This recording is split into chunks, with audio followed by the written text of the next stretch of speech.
नमस्कार दोस्तों, मैं राम प्रसाद वर्मा, ज्ञानदानी क्लासेज ऑनलाइन।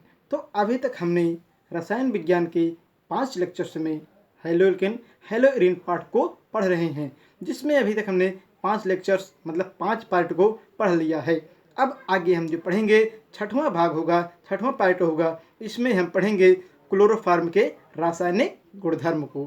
क्या पढ़ेंगे? क्लोरोफार्म के रासायनिक गुणधर्म। तो पहला देखिए, पहला रासायनिक गुणधर्म है ऑक्सीकरण। क्या है? ऑक्सीकरण। तो आप कहेंगे जब क्लोरोफार्म को क्या करते हैं? सूर्य के प्रकाश में या ऑक्सीजन से क्रिया कराते हैं तो क्या होता है? यह फास्जीन नामक गैस में बदल जाती है। पुनः ध्यान दीजिए, जब क्लोरोफार्म को खुले वातावरण में छोड़ देंगे तो वह सूर्य के प्रकाश की उपस्थिति में या सूर्य प्रकाश के द्वारा और साथ ही साथ वातावरण की ऑक्सीजन से क्रिया कर लेती है और फास्जीन नामक विषैली गैस बना लेती है। तो देखिए, ये आपका क्लोरोफार्म का सूत्र है 2CHCl3। हमने क्लोरोफार्म को ऑक्सीजन से क्रिया कराया सूर्य के प्रकाश की उपस्थिति में। तो आप कहेंगे जब क्लोरोफार्म ऑक्सीजन से क्रिया करती है सूर्य के प्रकाश की उपस्थिति में तो क्या बना लेती है? फास्जीन नामक। क्या बनाती है? फास्जीन नामक विषैली गैस बना लेती है और यह बाहर निकल जाते हैं। यूपी बोर्ड परीक्षा में एक प्रश्न हमेशा आता है कि क्लोरोफार्म को रंगीन बोतल में भरकर रखा जाता है क्यों? रासायनिक समीकरण सहित समझाइए। तो ये प्रश्न बार बार रिपीट हुआ है।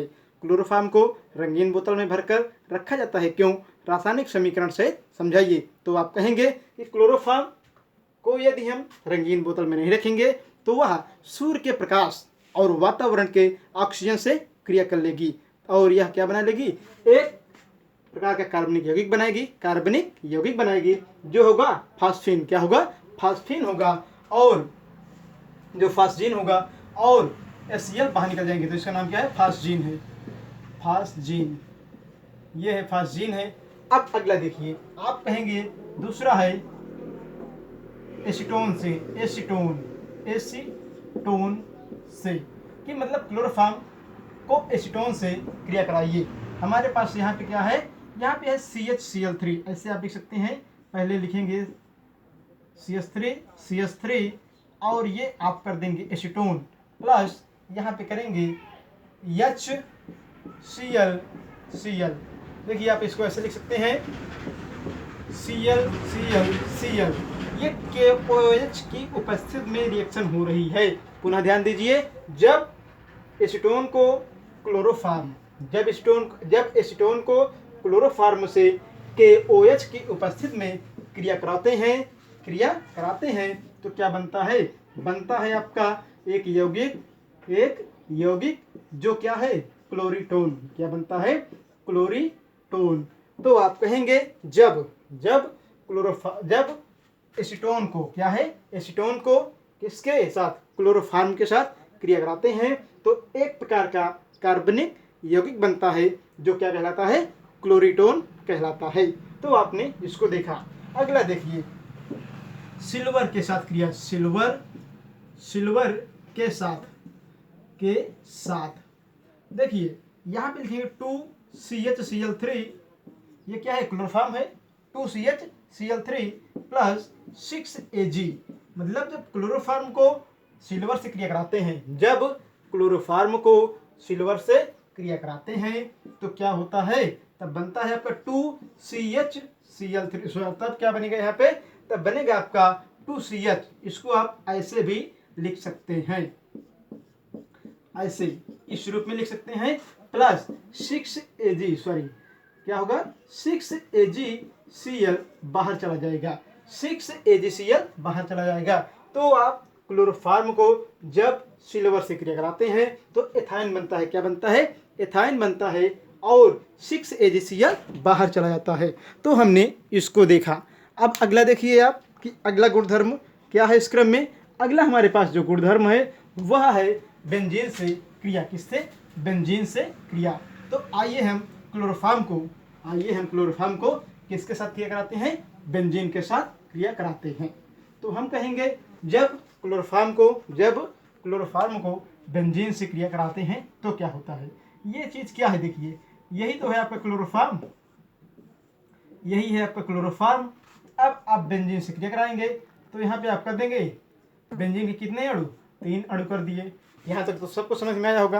अब आप क्लोरोफॉर्म को बेंजीन से क्रिया करा रहे हैं, क्लोरोफॉर्म को बेंजीन से क्रिया करा रहे हैं, तो क्या होगा देखिए। तो होगा आपका यहाँ पर ऐसे यौगिक बनेगा, ऐसे यौगिक यहाँ पे फॉर्म होगा, मतलब बनेगा। इसका नाम हम आपको बता रहे हैं, पहले आप बना लीजिए रिएक्शन को। ये आपके पास बनेंगे यौगिक और यहाँ पे आपकी एक बेंजीन और बनती है, ये बना। उसके बाद ये प्लस 3HCl बाहर चले जाएंगे, तो ये है ट्रिटाइल। क्या है? ट्रिटाइल। तो आप कहेंगे जब क्लोरोफॉर्म को किसके साथ, बेंजीन के साथ क्रिया कराते हैं, जब क्लोरोफॉर्म को बेंजीन से क्रिया कराते हैं तो ट्रिटाइल बनता है। क्या बनता है? ट्रिटाइल बनता है और HCl बाहर चले जाते हैं। तो हमने इसको देखा। अब इसी क्रम में अगला रिएक्शन देखिए कि क्लोरोफॉर्म किससे क्रिया कर रहा है। यहाँ पे क्लोरोफॉर्म क्रिया करेगा आपका एनिलीन से। किससे? एनिलीन से। एनिलीन से क्या है? एनिलीन से क्लोरोफॉर्म क्रिया करता है। तो देखिए ये एनिलीन का सूत्र है। एनिलीन का सूत्र होगा बेंजीन ऊपर NH2, बेंजीन के ऊपर क्या है? NH2 plus 3KOH plus CHCl3। पुनः ध्यान दीजिए, ये है आपका बेंजीन के ऊपर NH2 मतलब एनिलीन, इसी का नाम है एनिलीन। तो जब एनिलीन किससे क्रिया करता है? पोटेशियम हाइड्रोक्साइड के साथ क्लोरोफॉर्म से। पुनः ध्यान दीजिए, जब एनिलीन पोटेशियम हाइड्रोक्साइड की उपस्थिति में अथवा साथ में किससे क्रिया करेगा? क्लोरोफॉर्म से क्रिया करता है, तो क्या बनाता है? तब बनाता है फेनिल आइसोसाइनाइड। क्या बनाएगा? फेनिल आइसोसाइनाइड, नाम है इसका फेनिल आइसोसाइनाइड, फेनिल आइसोसाइनाइड बनाएगा। और क्या बाहर निकलेगा? 3KCl 3H2O H2O। तो आप कहेंगे इस अभिक्रिया को हम कार्बिल एमीन अभिक्रिया भी कहते हैं। इसे ही हम क्या कहेंगे? कार्बिल एमीन अभिक्रिया। जब एनिलीन को पोटेशियम हाइड्रोक्साइड की उपस्थिति में क्लोरोफॉर्म से क्रिया कराते हैं तो फेनिल आइसोसाइनाइड बनता है और KCl बाहर चला जाता है तथा 3 पानी के अणु बनते हैं। तो हमने इसको देखा। अगला गुणधर्म देखिए कि अगला गुणधर्म क्या है। जब हम इसको समझ लेंगे तो हमें अगला पाठ समझने में, अगला अध्याय समझने में आसानी होगी, क्योंकि इसी पर आधारित सारे प्रश्न बनते हैं। थोड़ा सा उनका तरीका अलग होता है। अगला हम कहेंगे HNO3 से क्रिया, तो CHCl3 प्लस HNO3, ये किससे क्रिया हो रही है? नाइट्रिक अम्ल से क्रिया। किससे है? नाइट्रिक अम्ल से क्रिया। तो जब क्लोरोफॉर्म नाइट्रिक अम्ल से क्रिया करता है तो क्या होता है? जल का अणु, मतलब ये H और ये H आपस में जुड़ेंगे, एक ऑक्सीजन यहाँ से निकलेगा तो बनाएगा तो बनाएगा आपका ये CCl3 और NO2 बनाता है, प्लस HOH बाहर निकल जाता है। इसको आप ऐसे भी लिख सकते हैं। देखिए इसको आप ऐसे लिख सकते हैं, आप कह देंगे HCCl इस रूप में प्लस OHNO2। अब क्या होगा? OH यहाँ का निकलेगा और यहाँ से ये वाटर को बना लेंगे, फॉर्मेट कर लेंगे। उसके बाद CCl3 क्या है? CCl3 और NO2। तो आप कहेंगे जब क्लोरोफॉर्म किससे क्रिया करता है? नाइट्रिक अम्ल से क्रिया करता है, तो क्या बनाता है आपका? तब बनाएगा, इसका नाम है क्लोरोपिक्रिन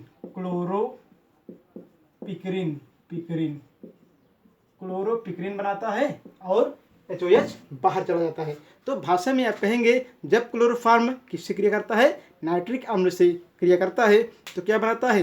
क्लोरोपिक्रिन बनाता है और क्या बाहर निकलता है? जल का अणु बाहर चला जाता है। तो हमने इसको देखा।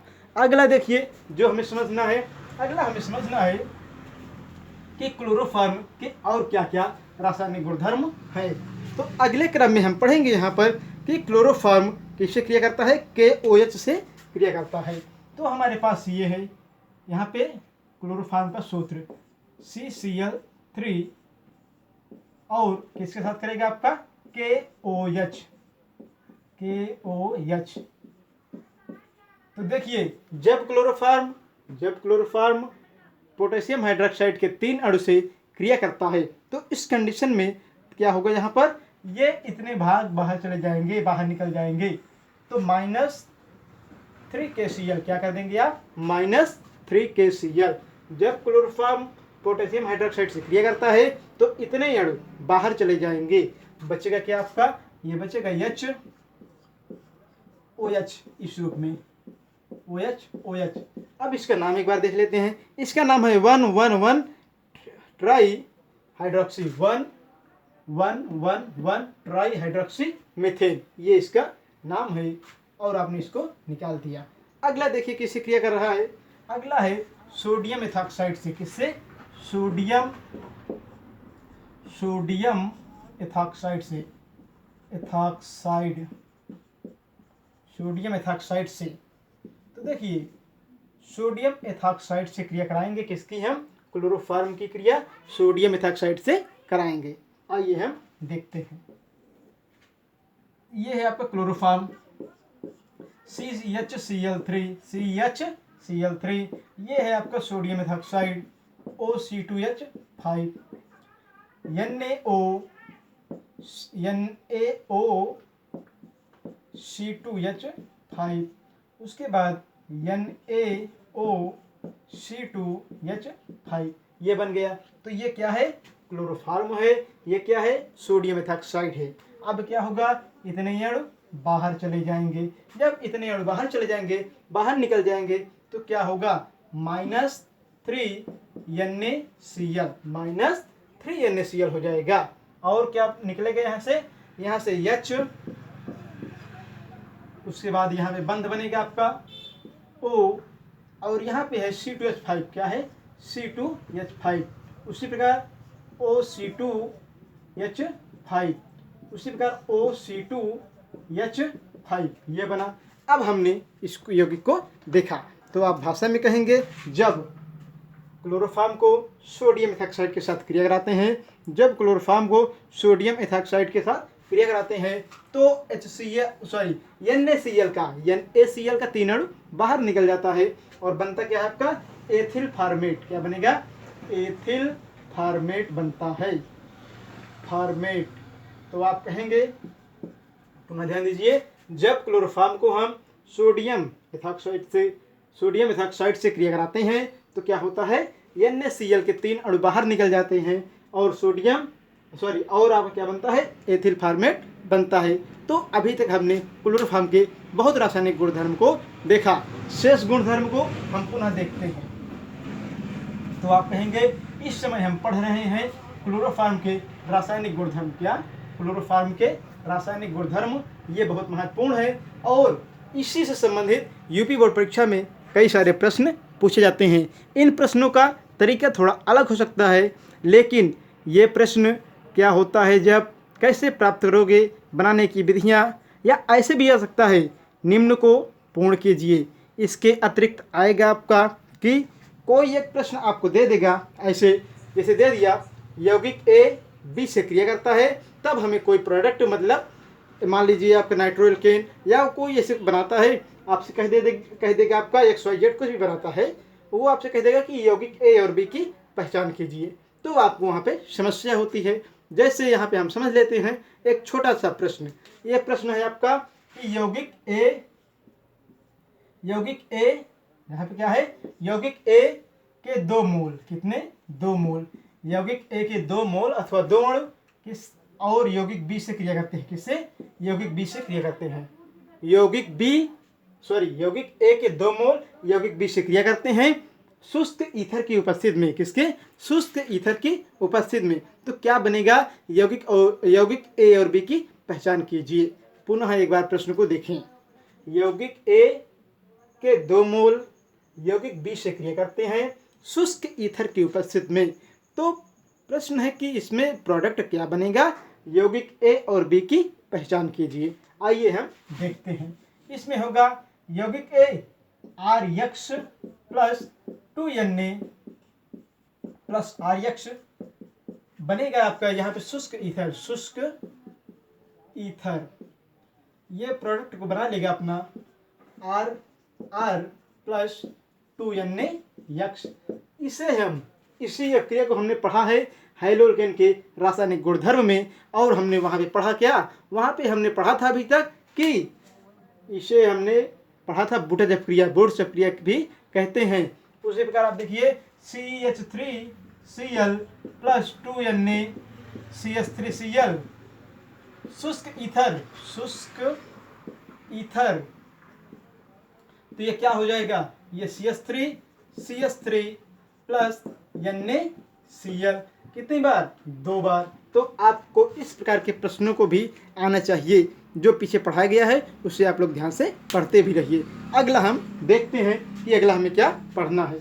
तो हम अभी ये सिलेबस से थोड़ा हम बाहर गए थे, इस समय हम सिलेबस से बाहर गए थे, और इस समय हम पढ़ रहे हैं जो मेन हेडिंग वो है क्लोरोफॉर्म के रासायनिक गुणधर्म।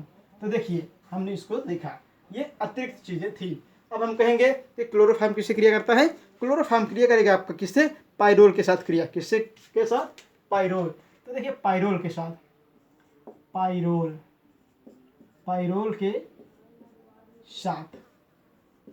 के साथ क्रिया।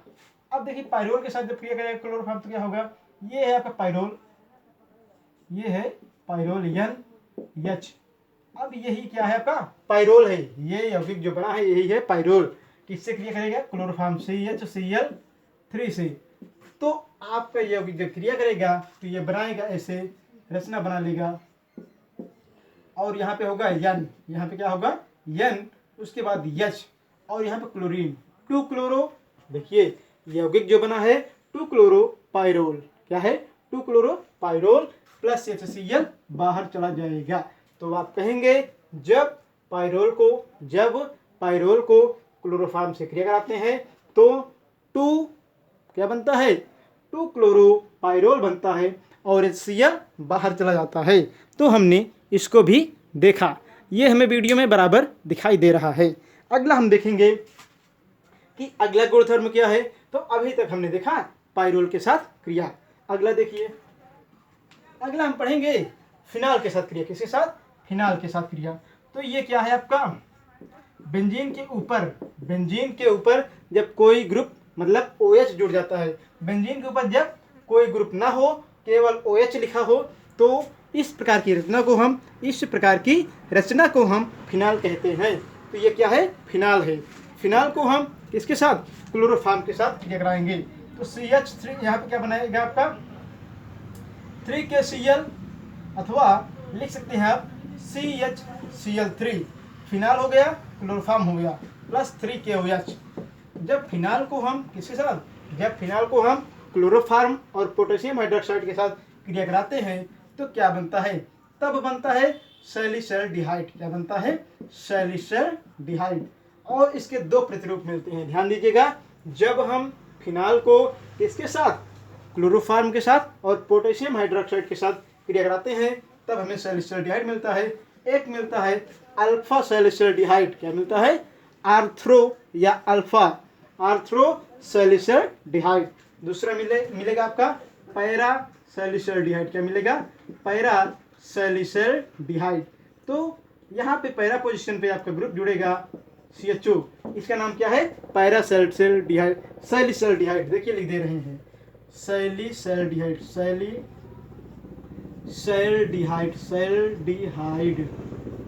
तो आप कहेंगे जब फिनाल को हम क्लोरोफॉर्म से क्रिया कराते हैं KOH की उपस्थिति में या KOH के साथ, तो क्या बनता है आपका आर्थ्रो सैलिसल्डिहाइड और पैरा, इसे हम क्या कहेंगे, पैरा पोजीशन, पैरा सैलिसल्डिहाइड बनता है। प्लस क्या निकलता है यहाँ प्रोडक्ट के रूप में 3KCl प्लस 3HOH, ये चीज बाहर निकलता है। तो आपने इसको देखा, जब फिनाल को हम क्लोरोफॉर्म से क्रिया कराते हैं KOH की उपस्थिति में तो अल्फा या आर्थ्रो सैलिसल्डिहाइड बनता है और पैरा सैलिसल्डिहाइड बनता है। साथ ही साथ 3KOH मतलब पोटेशियम हाइड्रोक्साइड और जल के अणु बाहर चले जाते हैं। तो हमने इसको देखा, इसे हम क्या कहते हैं, यह एक महत्वपूर्ण अपक्रिया है जिसे हम क्या कहते हैं, कार्बिल एमीन अपक्रिया कहते हैं। तो हमने इसको देखा। अगला हम देखते हैं और इसे हम समझने की कोशिश करते हैं। अगला क्या है देखिए, हम कहेंगे इसमें, तो पहले तो हमने इसको पढ़ लिया, अब पढ़ेंगे इसके बाद जो अगला है वो पढ़ेंगे आप क्लोरीन से क्रिया। किससे? क्लोरीन से क्रिया। तो देखिए ये हमारे पास है क्लोरोफॉर्म CHCl3, इसको हम क्लोरीन से क्रिया करा दिए।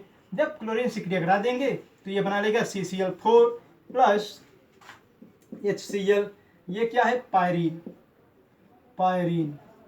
तो आप परिभाषा में कहेंगे जब क्लोरोफॉर्म किससे क्रिया करता है, क्लोरीन से क्रिया करता है। जब क्लोरोफॉर्म क्लोरीन से क्रिया करता है तो क्या बनाता है, पायरीन को बनाता है और HCl बाहर चला जाता है। हमने इसको भी देखा। अगला हम देखते हैं कि अगला क्या है, तो अगला है आपका अपचयन, यानी हाइड्रोजन से क्रिया। किससे? हाइड्रोजन से क्रिया। तो आप कहेंगे यहाँ पर कि हाइड्रोजन से हम क्रिया कैसे कराएं, तो आप यहाँ पे लिख देंगे कि ये क्लोरोफॉर्म है। क्या है? क्लोरोफॉर्म है। आप हाइड्रोजन से इसे क्रिया करा दीजिए। जब आप क्लोरोफॉर्म को हाइड्रोजन से क्रिया करा दिए तो क्या बन जाएगा, बनेगा CH2Cl2। क्या बनेगा? CH2Cl2। लेकिन यहाँ पे Cl कितनी बार, 3 बार है, इसलिए आपका HCl बाहर निकल जाता है। इसलिए क्या होगा, HCl बाहर निकल जाता है। तो हमने इसको देखा।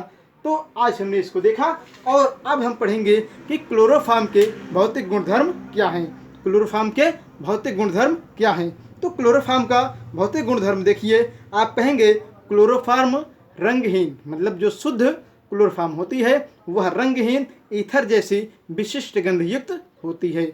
जो क्लोरोफॉर्म आपकी शुद्ध होगी, प्योर होगी, वह कैसी होगी, रंगहीन होगी, ईथर जैसी उसकी गंध होगी और जल से कुछ भारी होगी। और यह क्या है, जल में अविलेय है किंतु कार्बनिक पदार्थों में विलेय होती है। जल में अविलेय है किंतु कार्बनिक पदार्थों में पूर्ण विलेय है। तीसरा आप कहेंगे यह अज्वलनशील गैस है, यह अज्वलनशील कार्बनिक यौगिक है। इसे जलाने पर इसकी वाष्प नीली हरी या नीली काली धुएं के साथ जलती है। अगला जो है आप कहेंगे इसे सूखने पर अस्थायी बेहोशी आती है और अर्थात इसका उपयोग निश्चेतक के रूप में करते हैं। तो पुनः देखिए एक बार क्लोरोफॉर्म के भौतिक गुणधर्म। आप कहेंगे शुद्ध क्लोरोफॉर्म ईथर मतलब रंगहीन होती है, ईथर जैसी विशिष्ट गंधयुक्त पदार्थ है, कार्बनिक पदार्थ है या यौगिक है। यह जल से भारी होता है। तो आपने पहला बता दिया। दूसरे में आप कहेंगे कि यह क्या होती है, यह जल में अविलेय होती है। क्लोरोफॉर्म जल में अविलेय होती है, कार्बनिक पदार्थों में पूर्ण विलेय होती है। तीसरा आप कहेंगे कि क्लोरोफॉर्म अज्वलनशील होती है। क्लोरोफॉर्म क्या होती है, अज्वलनशील होती है और इसे जलाने पर इसकी जो वाष्प होती है वह नीले या काले रंग के धुएं के साथ, मतलब किनारों पर क्या निकलेगा, साइड्स पर, मतलब किनारों पर नीले व काले रंग के धुएं के साथ जलती है। और चौथा देखिए आप, इसको मतलब क्लोरोफॉर्म को सूंघने पर अस्थायी अनस्टेबल बेहोशी आती है। क्या होती है, बेहोशी आती है। इसलिए क्लोरोफॉर्म का उपयोग कहाँ पे करते हैं हम, क्लोरोफॉर्म का उपयोग हम कहाँ पे करेंगे, अस्थायी बेहोशी के रूप में अथवा निश्चेतक के रूप में करते हैं। तो आज हमने पढ़ा क्लोरोफॉर्म के रासायनिक गुणधर्म को और इसके भौतिक गुणधर्म को। अगले भाग में हम इसके आगे पढ़ेंगे और अगले भाग में हम जो पढ़ेंगे वो हेडिंग होगी आपकी, या आयोडोफॉर्म पढ़ेंगे, ब्रोमोफॉर्म पढ़ेंगे और साथ ही साथ पायरीन को पढ़ेंगे। लेकिन आप लोग जितना वीडियो लेक्चर्स देखते हैं उससे आप रेगुलर देखते रहिएगा। कुछ कमियों के या कुछ व्याधियों के कारण हम आपको वीडियो लेक्चर बीच में नहीं दे पाए, लेकिन अब आपको हम रेगुलर देंगे। तो आज यहीं तक, अगले भाग में इसके आगे होगा। पढ़ते रहिए। All the best. धन्यवाद।